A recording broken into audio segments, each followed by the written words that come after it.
Hey, I'm Gavin, and I have been a supporter of plants, plant-based medicine, um, specifically. Uh, you know, I've done things. I've done the cannabis plant, um, psilocybe cubensis, magic mushroom. Um, I've done microdose amanita muscaria mushroom. Um, I've done the morning glory seeds, has a lysogenic acid, and salvia divinorum is a sage plant. Um, so, and that's connected to, you know, I was raised by someone in that kind of religion culture, upbringing and programming, and it wasn't all bad. Especially the way my father, the things my father told me. Like he pointed at Carlos Castaneda, and so this is what my father handed to me, or basically he didn't. He may have handed it to me, and he handed it to me. I got the sense that it was the thing. It was my father's Bible. And, it revealed some things about my father and who my father is. The thing that sticks with me out of this book is what my father, I never got, there's like 10 books here. And I would, if you're interested in these books, you could go to this website is prismagems.com. And there you can go look up stuff. But what stuck with me is my father told me that Don Juan taught Carlos, by the end, he taught him that all of this stuff that you did with the plants can be done without the plants. And so there was an impression put on me, first of all, to treat the plants as like a tool, as something that is like a tool, that it can, and even in the teachings of Don Juan, it was referred to as an ally. And there were warnings. You have different kinds of entities that are dangerous. And so, it's, you are encouraged to approach this kind of path with great care, like a warrior. Something like a spiritual warrior. And you have to be impeccable. You have to be impeccable. That means flawless, perfect. And that means that you go into uncomfortable situations and you bring something out of it that is helpful and useful. So there's a lot of things that stick with me because of this background. And I bring that up. I'm going to point out where I was in the past. And so, like, this is 2010. I wanted to be a write-in candidate in 2010. Delusions of grandeur. I thought the world was the way it should be, instead of, I hoped the world was the way it should be. I hoped that there was a creator who would allow me to serve the people, because I'm such a blessing in my own mind.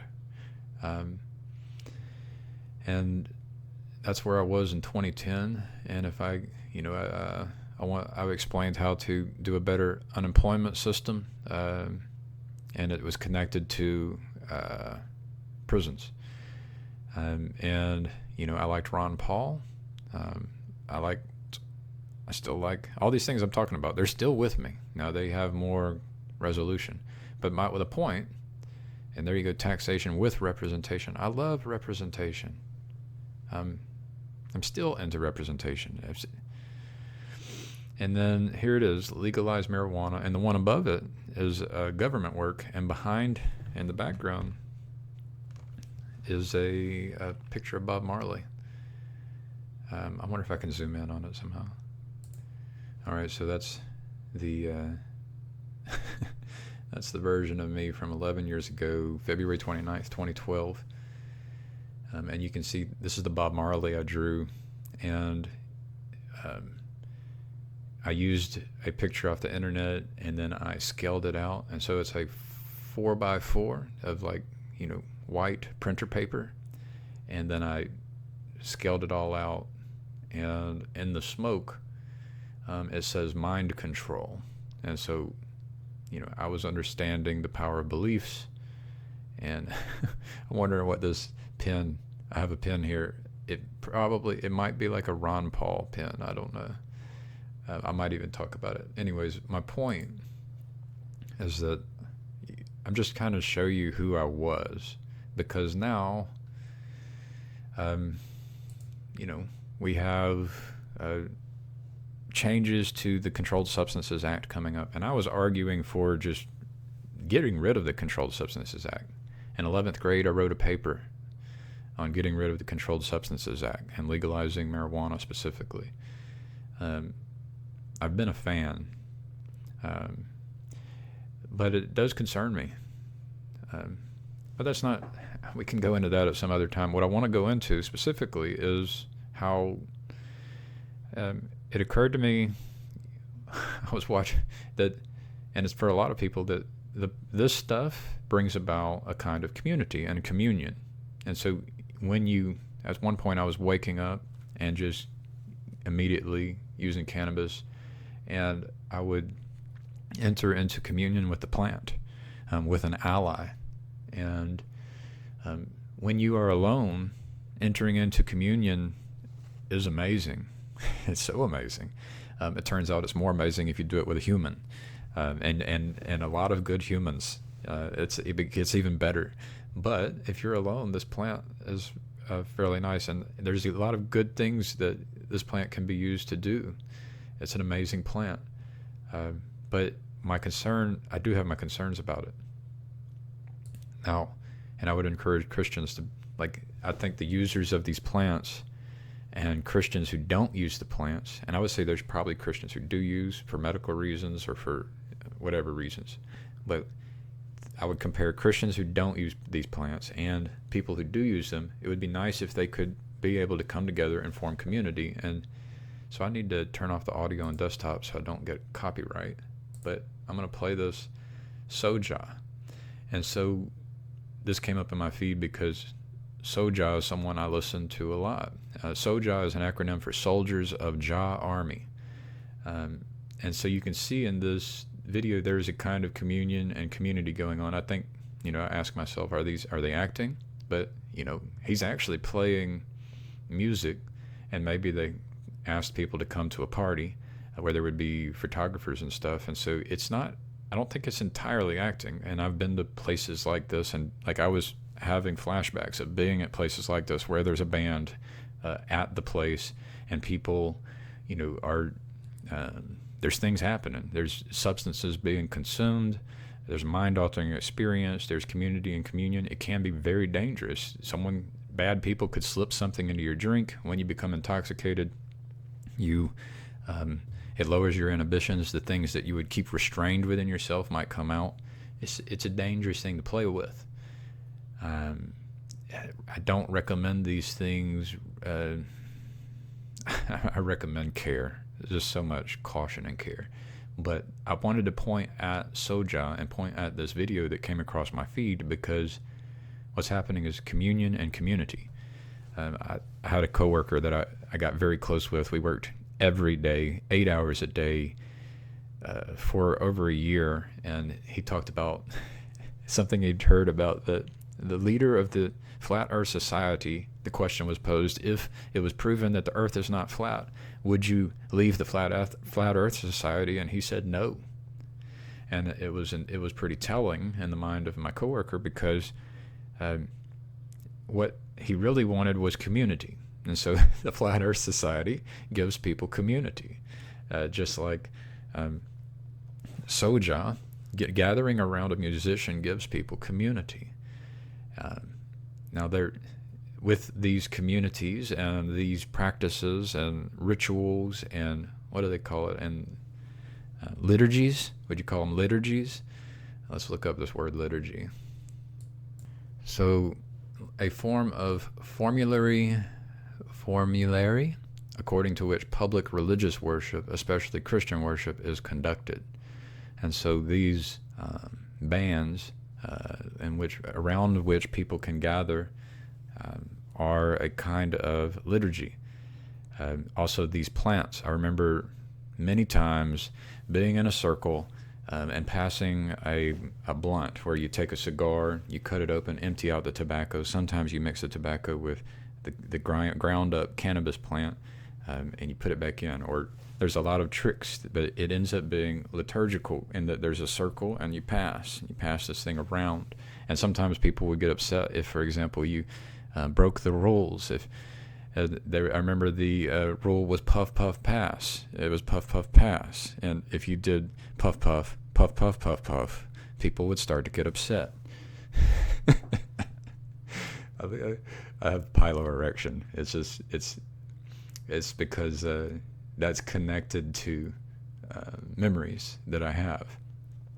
And so my point here, my attempt, the thing I'm attempting to point at here is that it's very interesting how we can have communion. We can have communion in a book. I've gotten lost. I've escaped into books. You can have communion, and we can have different kinds of relationships with books. Just because you have a relationship with a book and you find the people interesting doesn't mean that that's how everyone else has a relationship with that book. Sometimes the book is a roller coaster ride.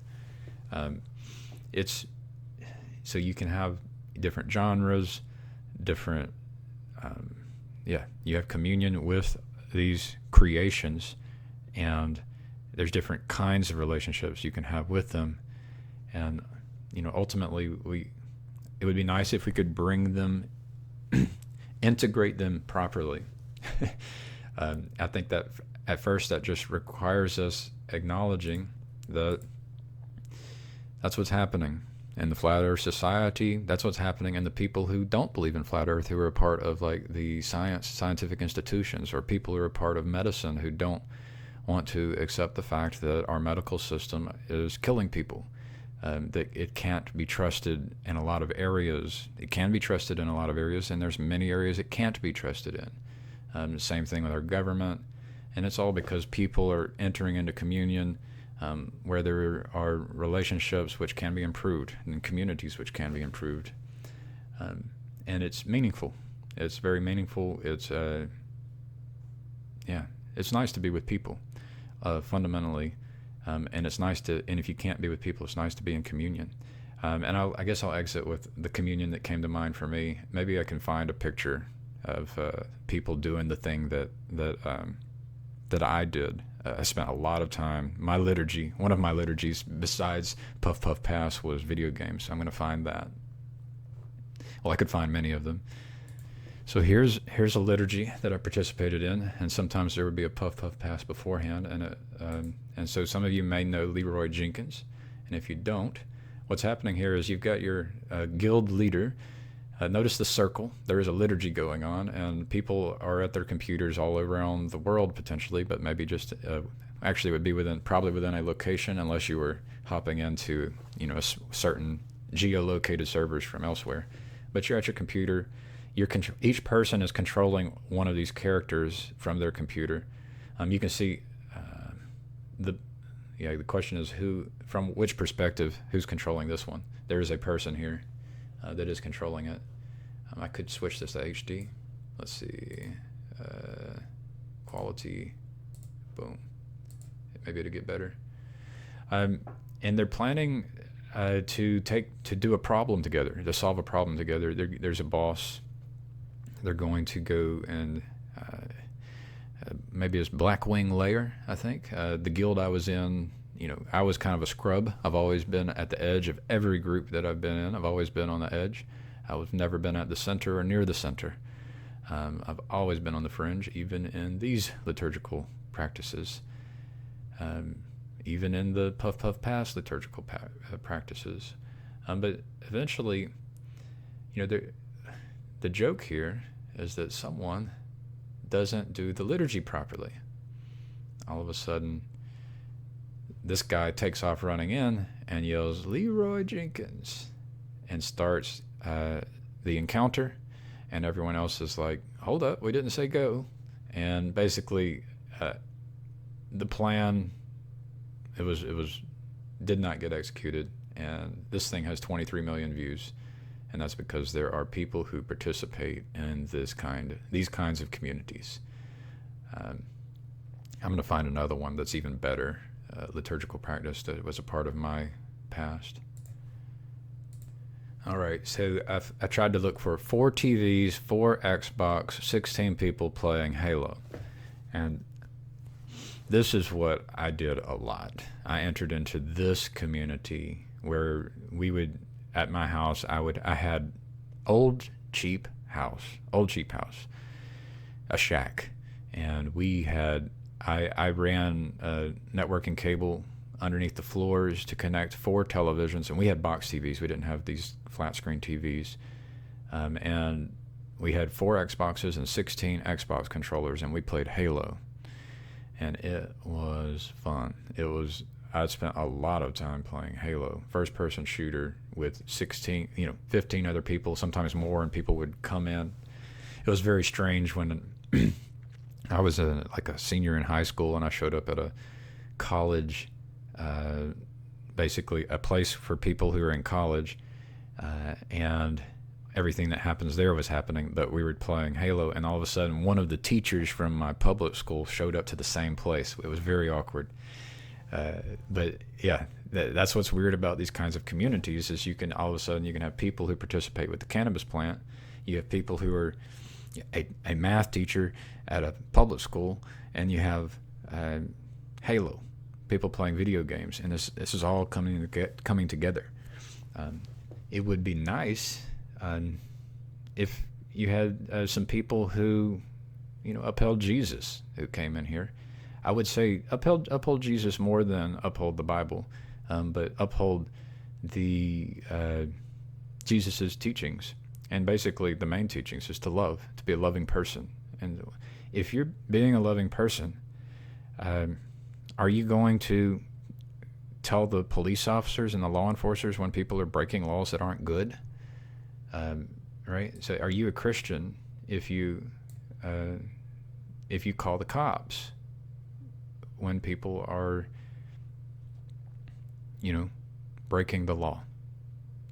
Especially these laws where people, it's mutually consensual relationships. I've been in those kinds of situations, like where all of a sudden things get too loud and there's a noise ordinance, and all of a sudden, the cops are called for that. I've been at quite a few of these liturgical practices. I remember, I can find another image. So this one is high schoolers at a fire pit, and the ones I went to would be in the woods. There would be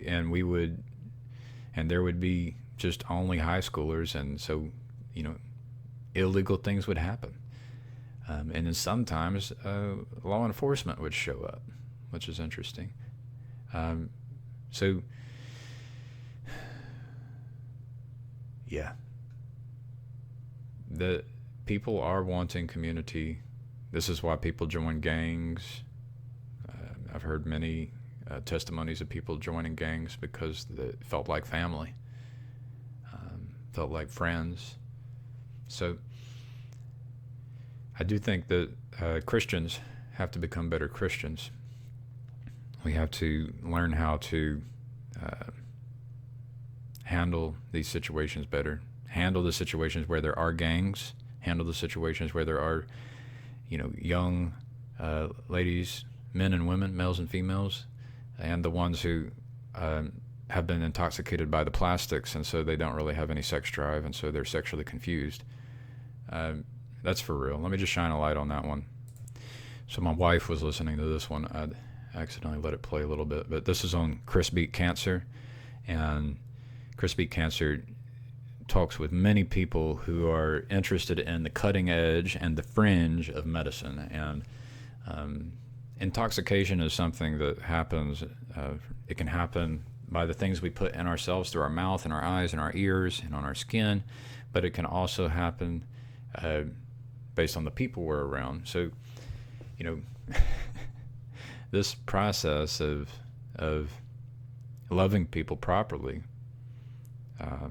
it includes everything, right? It's like when Jordan Peterson criticizes the people who want to solve the problem with the climate, and his criticism is that climate includes everything. It's like, exactly.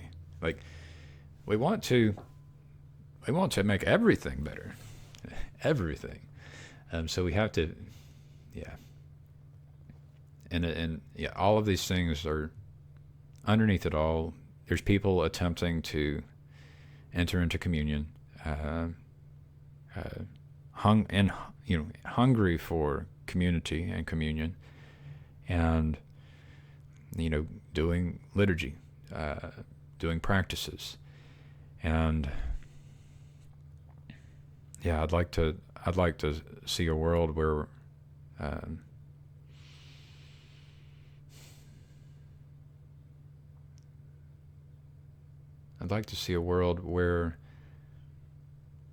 the simplest example is where people aren't going to come break into my house with guns.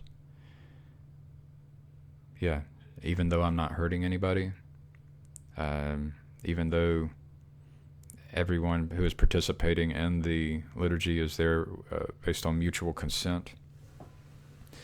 I want that, and then I also want there to be opportunity for people to enter into better communion and better communities, perhaps be given the warning labels of, hey, this kind of communion and this type of community, this is the risk. When you go, I'm going to switch back to Soja to finish it off. So when you participate in this, how trustworthy are all the people there? Because I know stories of people being taken advantage of, stories of people making mistakes because their inhibitions are lowered, and many of those are my stories. So it's warning labels are good. I happen to be someone who went, before I did cannabis, I went and did research about the risks. Before I did all of these things, I tried to do research about the risks. And so it would be good. I would recommend that we, and this is what I do with my children, or I try to do, is I try to help them be aware of the risk involved, while encouraging them to take risks, calculated risks, and I want them to know that they can talk to me about what they're planning to do. They can talk to me about what has happened, what they don't understand about anything. And that's a challenge, to be the kind of person that people can talk to without feeling like you are condescending toward them, looking down upon them.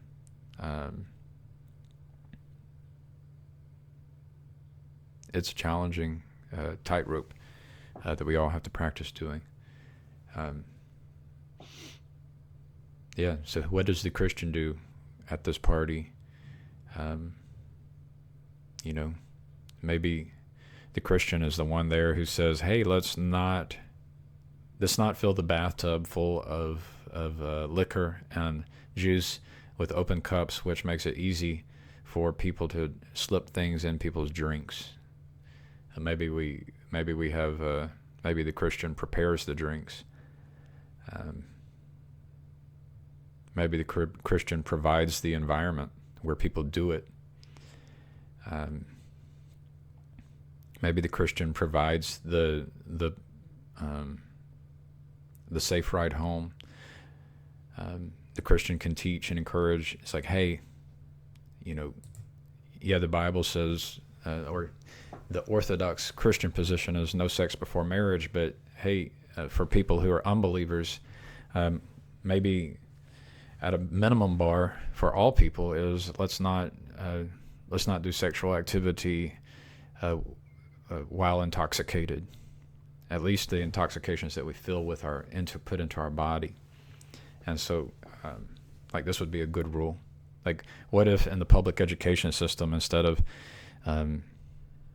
like when I was going through it, they taught abstinence. What if instead of abstinence, they taught, hey, no sex while intoxicated, people.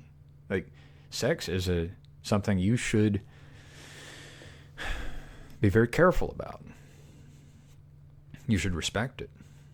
And similarly, this is where I got to with the alcoholic beverages. At one point, I realized it's like I wanted to pay attention. It's like, am I intoxicated yet? So every drink, you could say, am I intoxicated yet? And then every time someone offers you another one or you go to get another one, you could ask yourself, am I intoxicated yet? And a better question is, am I about to lose my ability to remember to ask myself if I'm intoxicated? Am I about to lose my ability to say no? And that's eventually, I really paid attention to that. I started paying attention to the right dosage. Because what happens a lot of times with these things is you have an overdose. And what is an overdose for me is like, it's when you get to the point where you have lost the capacity to say no. That's when you have overdosed. And some of these things are tricky because it's time release. And so you may have, I've taken a bottle of liquor and turned it up just for the attention. I've done so many things just for attention, and it boop, boop, boop, boop, boop, and it don't, you don't feel the full effects immediately. It's gonna, you just made future Gavin just had to pay for that decision. And future Gavin may lose the ability to say no and may get taken advantage of, right? So that's when at some point when I turn that bottle up, I've overdosed. Now, if I just, bam, take a little taste on the tongue, that's not an overdose for me. For me personally, that's not an overdose. So it's all about dosage in these things and having, being able to keep your priorities straight. And even for the unbelievers who don't believe in God, hopefully they believe in something. And if you believe in anything, you have to retain your ability to say no. You have to retain your ability to say no. And so this would be a general principle when interacting with intoxication. And I would then stretch that out to what is an intoxicant? What is a toxin? And it includes, the people you're hanging out with. It includes the kinds of, the movies that you're watching and the books you're reading and the music you're listening to. They can all be intoxicating. And you can get an overdose on all of these different mind-altering substances. So maybe that's enough mind-altering substance from this YouTube channel today. With love, I hope you see it. Y'all have a good one.